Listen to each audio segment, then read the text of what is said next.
My name's Jesse. I'm doing a 30-day dead hang challenge. This is day number 7, and I'm going to tell you what I've learned so far. First thing that matters is where you hang and what you hang off will really matter. Behind me, I've got a squat rack with bare metal handles, and they have a knurling so that gives them grip, so they're not really slippery. But that knurling can be quite harsh on your hands and will affect the time that you hang for. I got something like this with a nice rubbery, grippy handle. These are what I've found to be the best. The second most important thing you want to know when you're doing your dead hang challenge is the height of what you hang off really matters.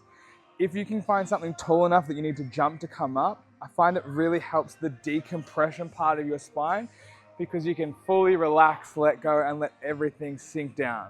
Whereas if you use something like this where I can easily touch the ground, and then I'm going to either have my legs up in front or have to bend them behind me, you're not going to find you're going to get the benefits of spinal decompression. You will still train your grip strength, but you're going to find it really hard to really relax. So with all that being said, let's see if we can get a new PB today. Oh, the grip's starting to go.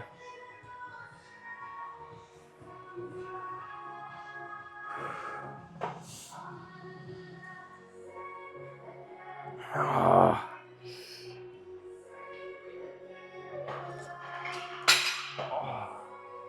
Cheeky little readjust.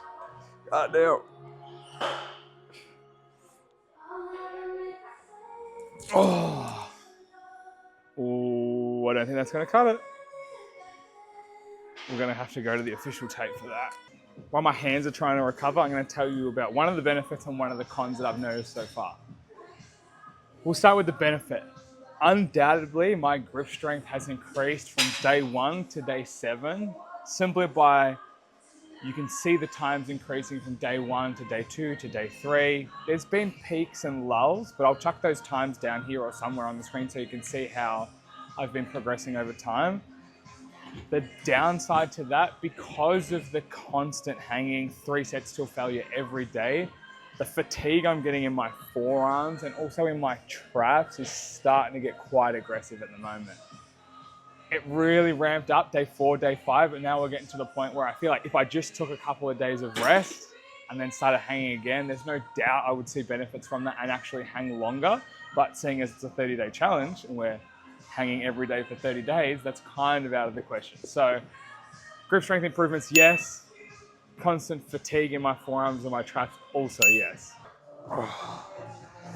So one of the other benefits I was reading about before starting this was spinal decompression.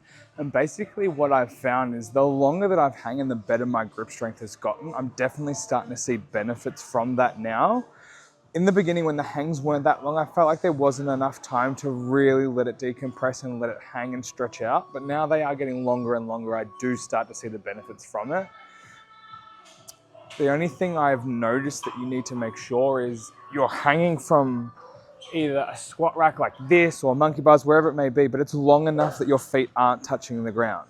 If you have to have them tucked up or bent behind you, I find that muscle contraction, just even if it's a little bit, puts a lot of tension on your body and doesn't let it fully relax and decompress. I'm starting to lose grip here, so I need to get this over with quick. So definitely make sure something's long enough where you can dangle off and you're not going to have to bend your legs or have them tucked up. That really helps. Oh, oh, ooh, 105-ish, not bad. All right, so here are the past 6 days records that I've done, that I've logged down. Notably, day 5 and day 6, I wasn't in the gym, so I had to go to a park and I was hanging off things like this, which was like a really coarse rope, which was horrible for my hands. The day after that, I did find a monkey bar swing, but I found like my hands were sweating and it was just slipping. Still got the hangs done, but times were suboptimal to say the best. All right, let's get this last one smashed out. Here we go, come on.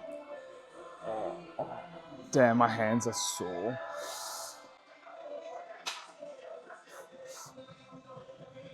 Oh, that's a lot of pain on the calluses of my hands.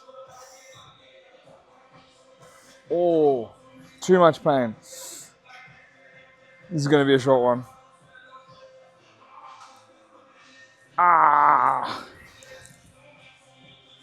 Oh, that was weak.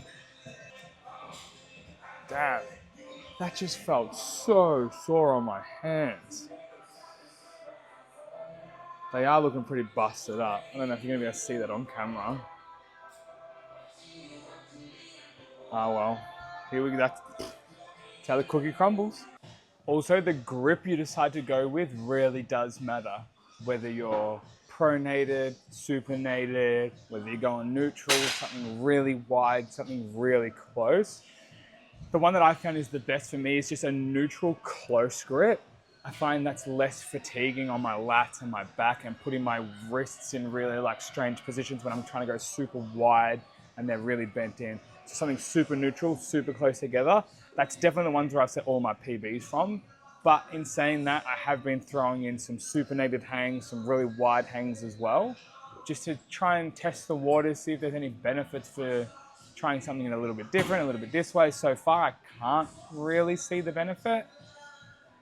If hanging for longer and longer periods of time is the goal and changing my grip to either like a wide grip or a supinated grip and I'm not hanging for as long because there's pressure on my wrists or pressure on my back or whatever it may be, I feel like I'm putting myself at a disadvantage to hang for less time. So I don't know. We'll keep trying those as we go, but we'll see. I might just end up moving to just a straight up close grip, neutral grip. 7 days in the books.